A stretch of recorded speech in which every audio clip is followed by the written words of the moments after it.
Welcome to Democratic Television, a program of the Santa Clara County Democratic Party that brings insights, perspectives, and attitudes of our always thoughtful guests.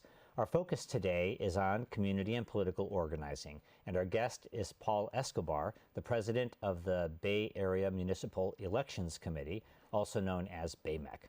Paul, welcome to the show. Thank you for being with us. Yeah, very happy to be here. Thank you for having me. So at the outset of our programs, we always like to learn a little bit about our guests and what brought them to the community work that we're going to discuss during the show.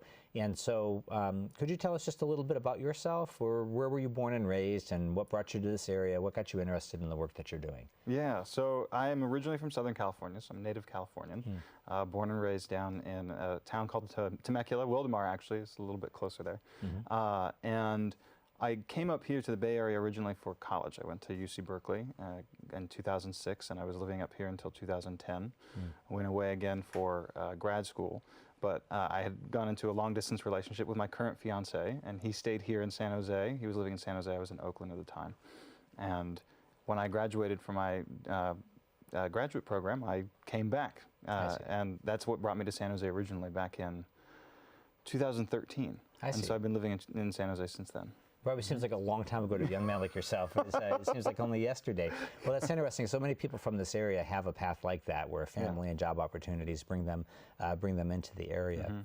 Having grown up in Southern California and gone to school in the Bay Area and now settled in San Jose, do you have any perspectives on the things that divide us in California, like whether San Francisco is better than LA, or whether the Giants are better than the Dodgers, or anything like that? Well, I've chosen San Jose, so San Jose is my number one, right? But you know, it's been interesting. I think that there's a lot more in California that brings us together. One thing that I think has been interesting to learn is just the history and the dynamics around things like water. Right. That's always a big issue in this state. Right. But as I think about the political culture of our state, and especially after this recent election, I mean, we've seen a lot, I think, where Californians are articulating similar kinds of values and perspectives. But we look at what's on the horizon for the state of California around climate change, and we're going to have to figure out how to resolve some of the long-standing issues that we have as a state, and I think we're able to do that. Yeah, I agree. So, having lived in Berkeley, does San Jose feel like a conservative place to you, or is it kind of typical Bay Area from your perspective? Yeah, that's interesting. San Jose is the biggest small town I've ever lived in, I think. Is the way that I would. It has that feel. Right, it has that feel. Yeah. And Berkeley felt. I mean, I was on the campus. It's the smallest big city. Yeah, right. Yeah, it's the smallest, exactly, the smallest big city. I mean, I was always on campus. You know, maybe immediate environment around the city. Yes, there are at least 3 Berkeleys. And, I know there's the campus, and then there's kind of like residential neighborhoods up in the hills, and then there's residential neighborhoods more in the flats. And they're very different experiences, I think. But it's an interesting place with an interesting history. But San Jose's incredible. It's the first place after leaving home, where I've really sat down and made roots. Yeah. And it's a vibrant. So you feel like you chose it as your place. Yeah, it's a vibrant community. There's a lot going on, and it's in a really interesting point in its history. So it's really true. There is a lot going on. I know that in addition to being president of BAYMEC, you're involved, and I'm going to get the name wrong, you're involved in a citizens commission, aren't you, in the downtown neighborhood? San Jose Downtown Residents Association. I see. Okay, the Residents Association. And which leads me to believe that you live downtown. Is that I live in the downtown district. Okay, yes, I do. Yes, all right, I do. So that's a new thing, I think, for those of us who lived in this area for a while, that there is a lot of change going on in downtown, I think, and positive change. You know? Yeah, it is very exciting. Right. And just in the almost 6 years that I've been living in San Jose and in downtown the entire time, there's just been an incredible amount of change that is.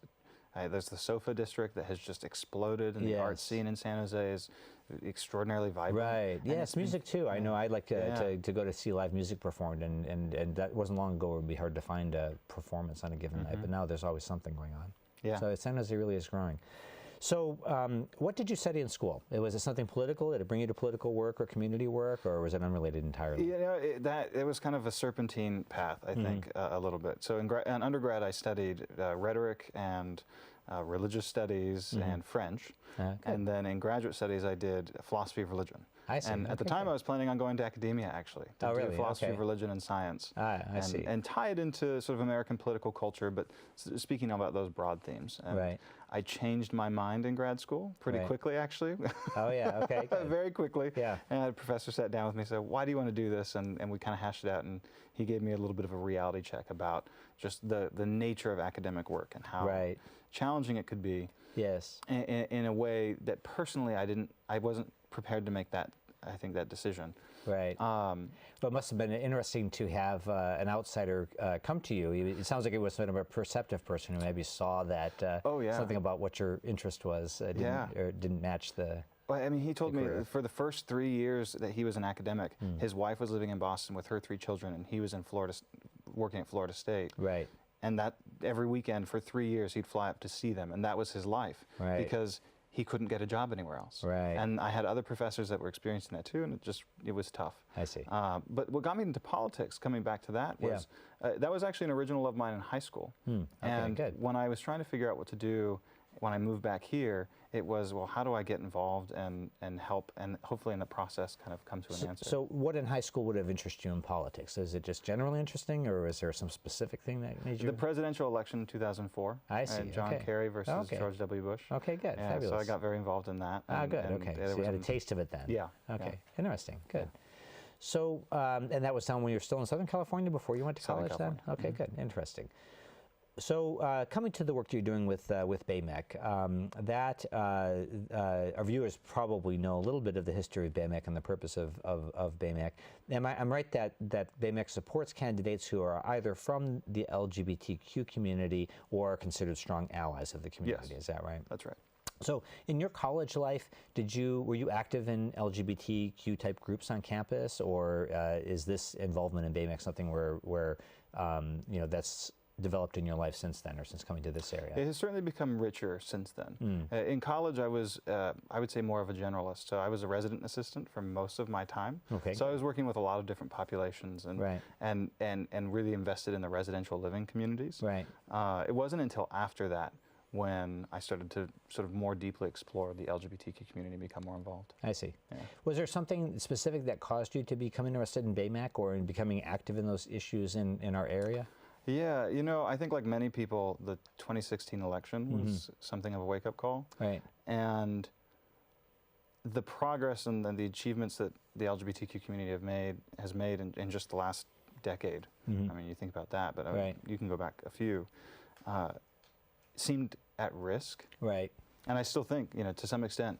And so I got involved that way, and I'd read about BAYMEC and that they were, getting back up and running and doing things, and I wanted to be part of it. Fabulous.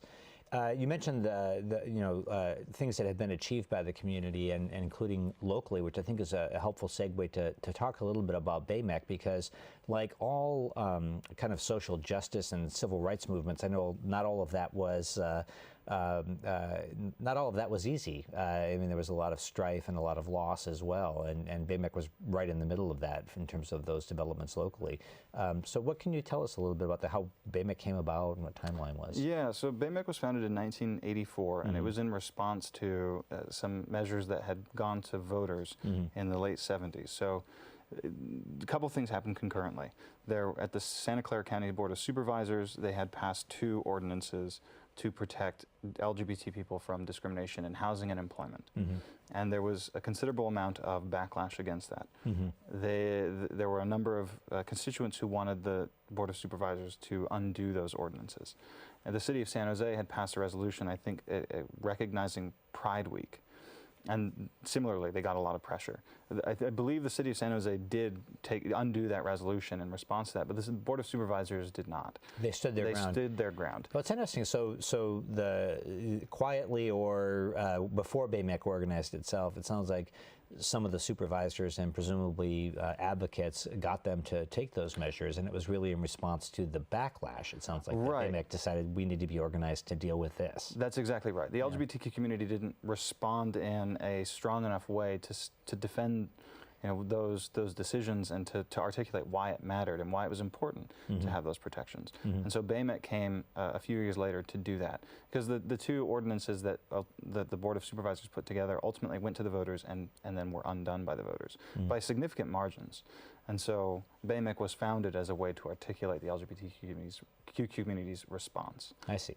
And who are the founders? Because I know that some of them are active still in local community life. Names people will know. So there's Ken Yeager, supervisor, and there's Wigsy Sievertson, who still sits on our board. Yeah. There's so way back then in the 1980s, Ken wasn't yet on the city council, was he? Or no, he was not. Yeah, no. He became active in electoral office after that, as part of that. Right, and he was, I think, first elected to a school board or a trustee board. I see. Yeah. Good. Fabulous. And Wigsy and Ken are both still involved in community life, but sort of in senior tenure, I guess, as elected officials and leaders. In a way, but they're both very involved. You know, Ken Yeager right now has been doing a fantastic history project where he's been capturing the history of the LGBTQ community, activist groups and civil rights in our region, BAYMEC's history and how it's interlocked into that. And that's been, I think, an extraordinarily valuable and exciting project to see unfold. And Wigsy is super active still on our board. So really? she is there contributing and part of the conversation. And yeah, so it must be interesting for younger leaders like yourself to have the mentorship of folks who are involved for decades in establishing the rights that you're trying to protect. I'm very grateful. Yeah, it's an extraordinary opportunity to have such pioneering people still here, still providing insights, still helping lead. And I'll give a plug for another project that BAYMEC is working on, led by our secretary Maureen Heath, which is a sort of an oral history project of LGBTQ seniors in Silicon Valley, telling their stories, their day-to-day lives, their struggles, and helping to bring attention to that. Fabulous. Is there a vision yet as to, like when, if our viewers are eager to see some kind of product of that, is there a vision for where it would be housed and made available to researchers or made available to the public in some I think all of that is still open-ended. TBD. Just trying to capture the history. I think we're just trying to capture it right now. Yeah, I see. Yeah, okay, but good. Stay tuned. Stay tuned. Yeah. Okay, very good. Fabulous. So from its founding, was BAYMEC sort of engaged more on the issues side, or was it from its founding focused on electoral politics in terms of electing allies, electing LGBTQ community leaders to office? I think both were kind of wrapped up together, but I think there was a special emphasis on candidates, especially over time, of getting people elected who are part of our community and will represent our community well as being members of it, or allies who would stand with us. And that has been largely the approach. I see. And it's interesting, I think after the break we'll talk a little bit more about the recent history of the group and the work that you're doing and how you've gone about it. It's interesting that I think that the community has benefited from having openly LGBTQ members in elected office. Yes. It's hard to ignore the needs of a community that is represented, and I think that's true generally. So it's been a very helpful, helpful dynamic. No question. No question. Well, good. Well, thank you so much for sharing so much about yourself in the first segment and some of the history of BAYMEC, and then we'll take a short break, and then after the break we'll have a chance to talk a little bit more about what BAYMEC's been up to more recently, and as president, what you hope to do in your opportunity as a leader of the organization. Great. Looking forward to it. Fabulous. I'm United States Senator Barbara Boxer. Thank you for watching Democratic Television. So we're back with Paul Escobar, the president of BAYMEC. And Paul, before the break, one of the things you mentioned was that in getting engaged with BAYMEC, you were sort of motivated by concerns from the November 2016 election. And can you just say a little bit more about that? I mean, what had been accomplished, and where did the community and where did you feel the community had gotten, and what about that election really made you become more active? Yeah. I think one of the big achievements that had happened recently, of course, was marriage equality. And that had been a rallying cry for the LGBTQ community for a while. And it was easily understood, grasped, and achievable. Right. And once it happened, and that was a huge thing. There was also integration in the military. There were a number of successes that happened for the LGBTQ community nationwide. And when that happened, and we had a president like Barack Obama, I think there was a strong feeling of things are only going to get better. Right. Things are only going to get better. And with the election of the current president, and just how he talks about minority communities, not just the LGBTQ community, but in specifically trans individuals, it became strikingly clear that we really need to be, we really need to be doing more. Right. That the achievements that we've had are fantastic, but they will not maintain themselves. And there are still segments of our community that are not having the kinds of same access to rights or resources, and we need to do something about that. It does seem like gains were exposed to be a little more fragile than one might hope for, and it's an interesting thing about the division, I guess, and the dichotomy we see in the country between our experience in California and what's happening in the rest of the country. You know, in California, we've had anti-immigration statewide initiatives, anti-gay marriage initiatives. Right. So that, I think that theme has been very present in California politics until recently, and I think it's important for Democrats and for progressives and members of the LGBTQ community to keep that in mind, that that's really not too far in California's past. But it did seem like we'd turned a corner, and maybe in California we have. I think it's interesting that Gavin Newsom is our newly elected governor, because I think one of the things that he's given credit for, and I give him credit for, because I think he's an immensely ambitious person, and in politics that can often lead to folks behaving in a very cautious way. But when as mayor, he saw the opportunity to really open the door to gay marriage in San Francisco, where, you know, really, if there's a place in the U.S. where that should happen, it would be there, or a handful of other places. He jumped on that and took that risk, and I really give him credit for that. But here, years later, it feels, you know, in the auspices of religious freedom or individual freedom, there's this baker in Colorado who the courts recently, our defenders of rights, have upheld, you know, his right to refuse to make wedding cakes for gay couples, and so it must seem that. From members in the community, and especially people who step forward into leadership roles like yourself, that we're backsliding more than a bit. I think there's, it feels like there's a risk of that. Yeah. Absolutely, absolutely. And I think what it highlights, at least for me, is the progress that we've made, it took work. It took a lot of effort. Right. And to sustain it, it will also take effort. It will take care. It'll take involvement and nurture and enthusiasm. And we can't just assume that things will get better on their own. Right. Yeah, it's sort of like, I know California is devastated by these terrible wildfires, but it's sort of the situation where you have to look for the flashbacks and put them out right away, so that you can kind of keep things moving in a good direction. Not forget our history. Yes. You know, learn why this is happening and how do we prevent it. Well, I imagine that point of view has informed your work at BAYMEC, because as we were discussing before the break, BAYMEC has been very active and frankly very successful and effective in promoting candidates who are members of the community and strong allies. And I just wanted to ask, what is it you're looking for in a candidate? Because it seems like at the basic level, you want someone whose values are aligned, but it sounds like you need a little more. It sounds like you need someone willing to take that risk, or to stand up and speak up when things are proposed. How do you get at that? Yeah.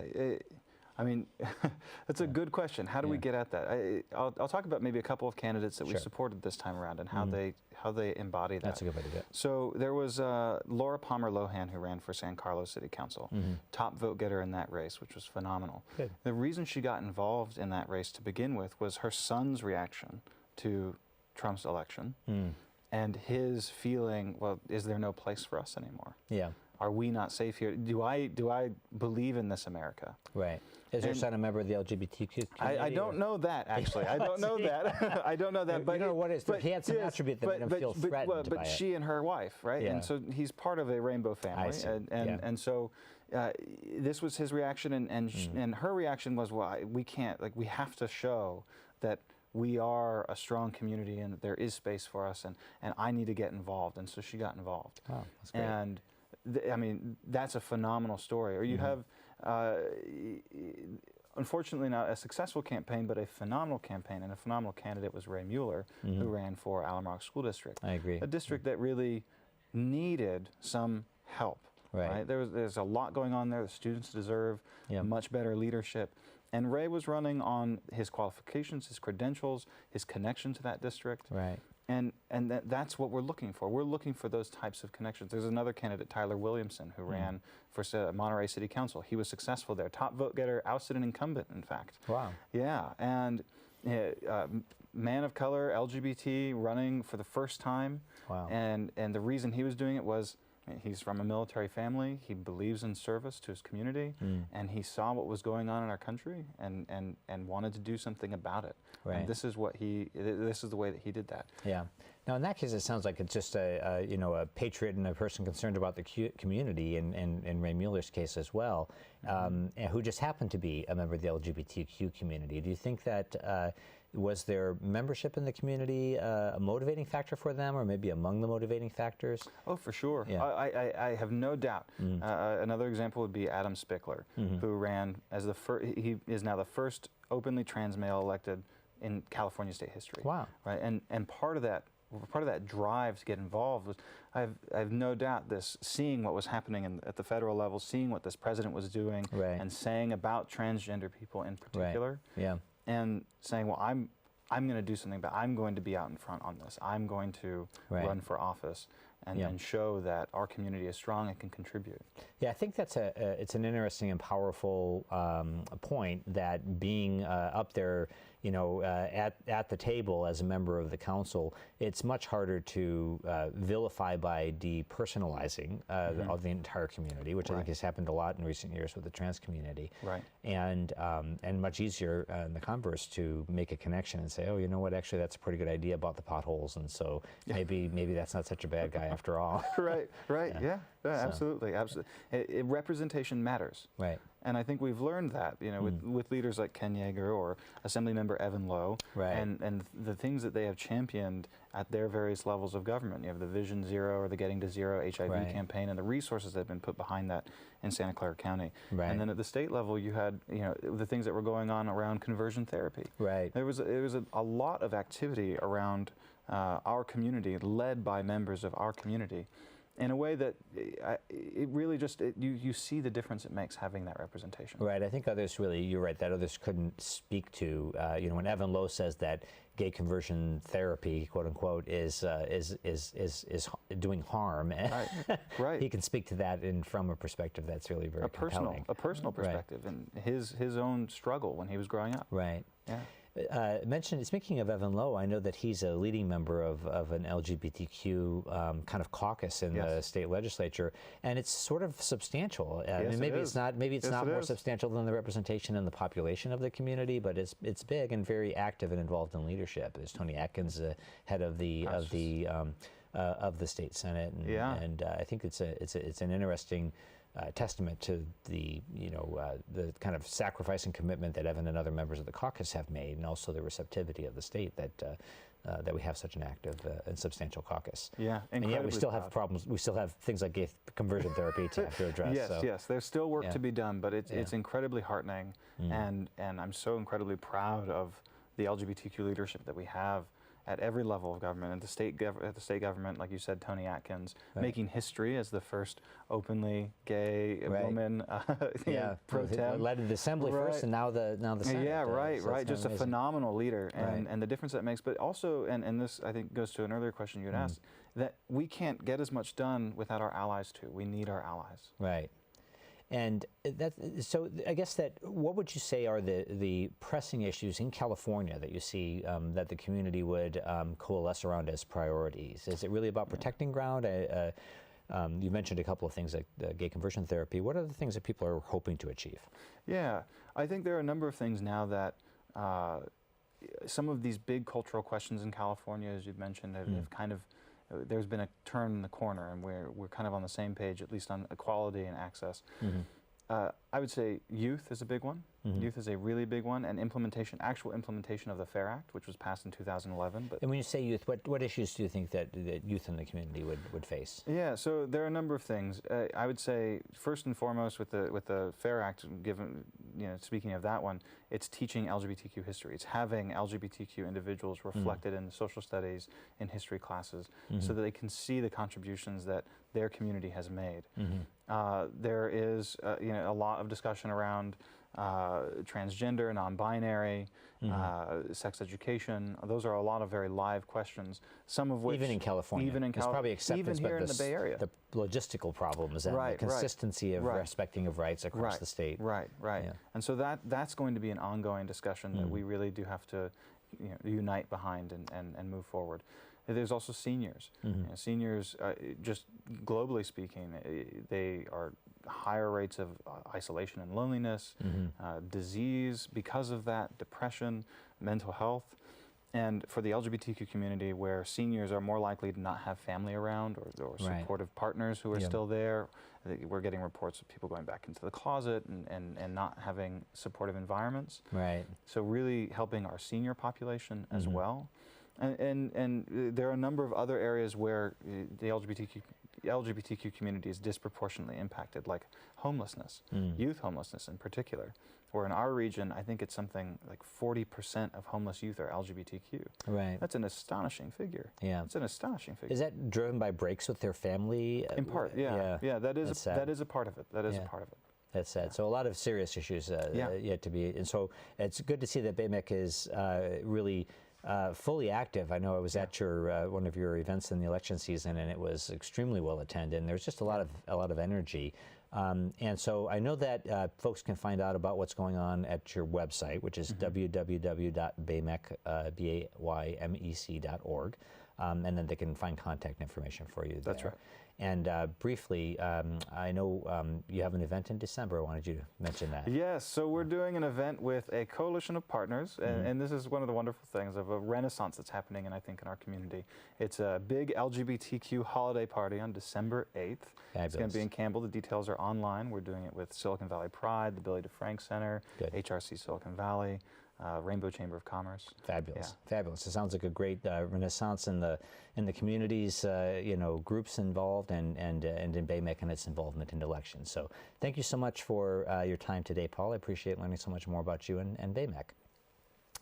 Thank you for watching DTV. Give us a call at 408-445-9500 or visit our website at www.sccdp.org. Help us to make a difference. We'll see you on the campaign trail.